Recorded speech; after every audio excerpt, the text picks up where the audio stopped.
Think of the last time you were disturbed.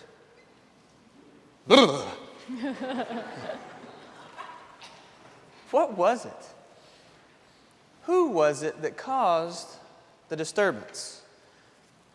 When we are disturbed, we feel unsettled and like the world around us is troubled. In Acts 19, the city of Ephesus is disquieted and dysfunctional. The way of Christ was unsettling the economy of Ephesus because of its radical nature. Beginning with Paul's success with miracles, outdoing the sons of Sceva, who were also trying to cast out demons, the way of Christ was challenging the city. Even people who had been practicing magic collected their books, brought them into the town square, and burned them. These books were worth thousands of dollars. Now imagine just taking a year's salary out of the bank, taking it down to the public square in Dallas, if we have one, and lighting it on fire. That's a lot to give up. And that's exactly what was happening here. Paul even gave up preaching in the synagogue after 3 months because the people refused to believe, and some of them even began speaking evil against the way of Christ. They were disturbed because the way of Christ didn't go along with their way of thinking or along with their way of living. When was the last time that the way of Christ didn't go along with your way of living or your way of thinking? How did you respond? We all respond differently. But the truth is, no matter how we respond, the way of Christ changes us. In our passage today, there is no little disturbance going on. It's like tax-free weekend at North Park or going to Walmart the day before school to get school supplies. Or maybe even a little bit like Wilshire on promotion Sunday. Here, the Ephesians leave their homes and they encounter a great disturbance. Today, we left our homes to come to this place to find out how to be a bold witness to the way of Christ in our time. And what we're going to find is it's a little disturbing.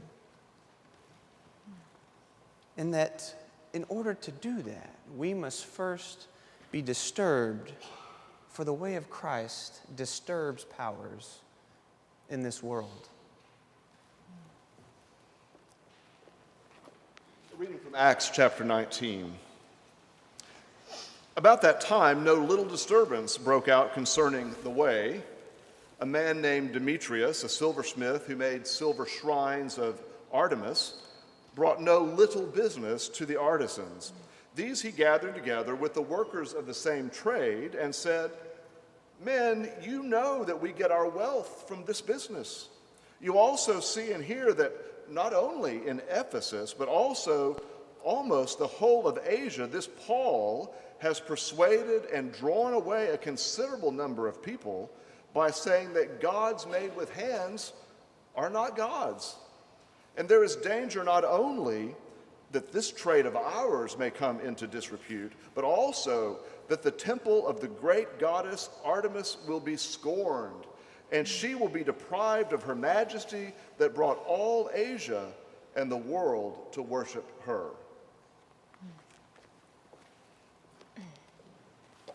This is certainly no small scene in Acts. Religion, economics, and the church are all being juggled in this circus of a circumstance. To be quite honest, circuses make me anxious. There are too many people for any type A OCD introvert. The clown faces terrify me, and I believe that buttered popcorn should never be mixed with elephant manure. Here in the center ring, Demetrius is breathing a fiery public speech that quickly catches the whole city ablaze. Demetrius is honest about his grievances, but mistaken in his core beliefs. On the surface, he is genuinely concerned about the religious disturbance in the city, with no little thanks to Paul. For Demetrius is not really concerned about how Paul's words affect the worship of Artemis, but rather how it affects his bank account. Christ is upsetting the economy, for the way of Christ often disrupts the way of culture, making people feel out of control. Everyone wants to be in control, but control is really just an attempt to mask our need for power, which is exactly what's going on here. Paul is preaching against man-made idols that only give the illusion of power. His sermons have disrupted the power of commerce and the powerful worship of Artemis. The city of Ephesus is a booming economic city with its trade commerce. The hot ticket items on Amazon are locally made Artemis paraphernalia. T-shirts, jewelry, magic books, little mantle figurines are all being sold in the name of Artemis. You see, idolatry is simply accrediting absolute value to objects of relative worth, such as money, patriotism, moral principle, physical beauty, and social and intellectual superiority. Interestingly, idolatry is more popular among religious people. We can easily make idols out of the Bible, out of the liturgy, denominations, and religious images. And money, patriotism, moral principles, physical beauty, and social and intellectual superiority. Often idols appear in places we least expect them. There is a church in the Philippines that doesn't realize the idols in their pews. They have beautiful ivory icons they've been using in worship since the 70s. But you see, ivory comes from the illegal slaughtering of African elephants. The crime of poaching has received the attention of national news. Crime investigators are tracking the selling and transporting of ivory tusks around the world. So when this Christian church was asked to stop using ivory, they said no. This has sent a powerful message across the world about where their religious devotions lie. The church in the Philippines is a cautionary tale, for we must be careful not to let our devotions turn into idols.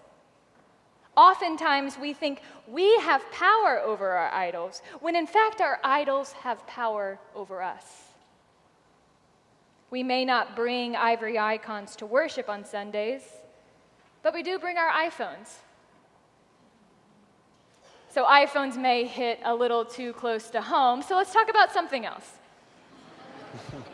How about money? The Secular Coalition for America reports in Newsweek that religious organizations in America are given around $100 billion. Some people are even pushing for the churches to pay income and property taxes that could potentially add up to $71 billion. The outside world is viewing the church as a profitable business. The question for us, is there any validity in their observations? Or would they find something different here? What if they were to step inside Wilshire? I think they would be pleasantly surprised. Yes, we do have a $5 million budget, but hundreds and thousands of our dollars are given out to help poverty in our city, help house refugees, and support missions across the world. The church in America is not a church following the way of Christ if big business and bottom lines are at the forefront of worship and ministry. A church's principles and core beliefs are to cultivate unity and devotion to God, to build a community of faith shaped by the Spirit of Jesus Christ. The way of Christ is challenging the power of our financial dependency. Although finances are important to the work of the church, our faith should never be placed in our funding. When we acknowledge we are not in control, we see that our power is not based on worldly value, but based on our value in Christ. The way of Christ disturbs our power of control. And sometimes when our power is disturbed, it can lead to chaos and confusion, even messing with our minds.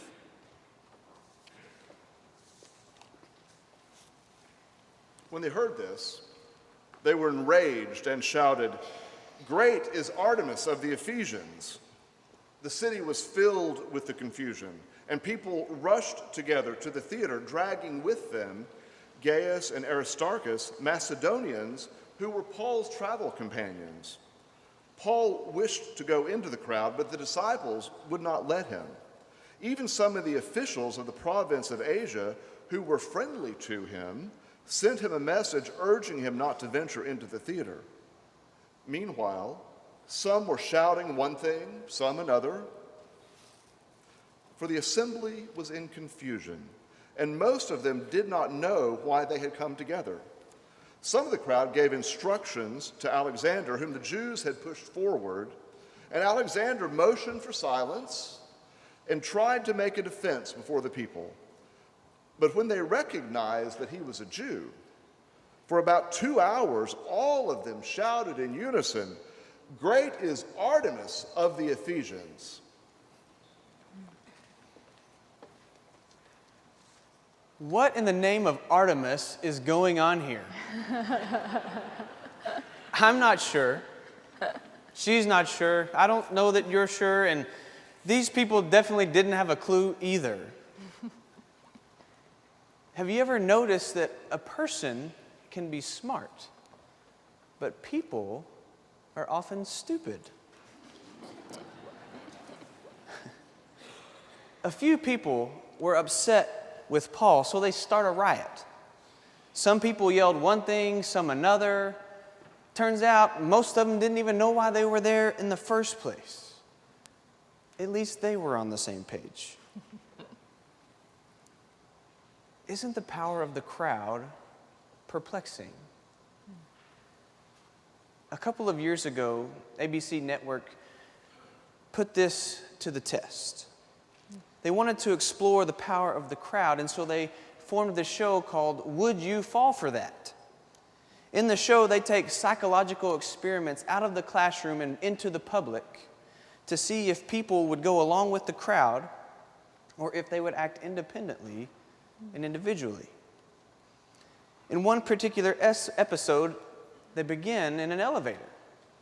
Now, most of you, hopefully, I'm guessing all of you, when you enter into an elevator, you walk in, you turn around, you click the button, and you face the door. In this experiment, they start with 5 to 10 would you fall for that employees. And so they're staged in the elevator, except they're not facing the front, they're facing the back. And so the test is to see if the one individual who walks in will turn around.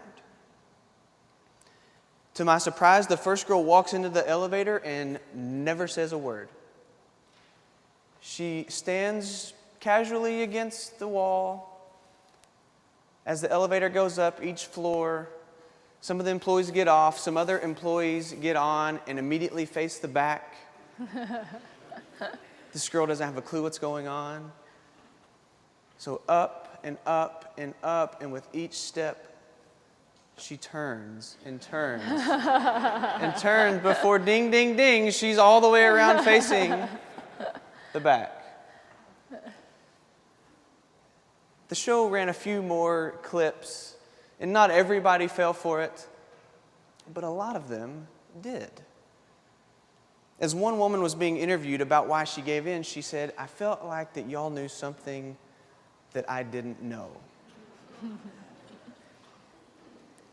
What a powerful statement that is. The woman is clearly confused, but never says a word. She trusts the crowd anyway. Social scientists call this the Ash paradigm. A person's own opinions and actions are influenced by the majority of the group. We also call this peer pressure, but that's not quite pedantic enough. This woman thought she was missing out on something. Students, as you go back to school, you're going to face the social syndrome of FMO, the fear of missing out. You'll be tempted to act in ways or think in ways that are against the way of Christ. But we want you to know that we, as your church, are here with you to support you, to encourage you to live lives of faith with courage. When we talk about peer pressure, it's often default to think that we're talking about students. But we adults experience the same thing. When is the last time you've been faced with an ethical dilemma at your job? Or maybe some sort of moral misconduct or political manipulation? It can seem so logical to go with the crowd, but the way of Christ disturbs our logic. Logically, we'd take the easy road. Logically, we would turn our heads. But that doesn't take much effort, sacrifice, or courage. Logically, some of y'all wouldn't spend an hour of your work week going to our public elementary schools and reading with kids for an hour. Logically, some of you wouldn't take a week of your personal vacation to go spend a week in the summer with our students at camp. Logically, many of you wouldn't come each and every Sunday to this place to teach Bible study to our students and our kids, and even crazier, your peers. But we do these things because we have first encountered the way of Christ. And that throws all logic out the window. We no longer want to take the easy road. We no longer want to turn our heads and look the other way. Instead, we choose to follow the way. Because even though it disturbs our lives, and even though it's not the most comfortable way to live, we follow the way of Christ because it's the best way. It's the way of peace. It's the way of hope. And it's the way of love. What if the crowd chose to follow the way of Christ? I wonder how the power of the crowd would shift, swinging toward the power of the way. And then we would all be able to experience this disturbing, uncomfortable, yet wonderful power that gives us freedom to think deeply and to love wide, to bring forth transformation.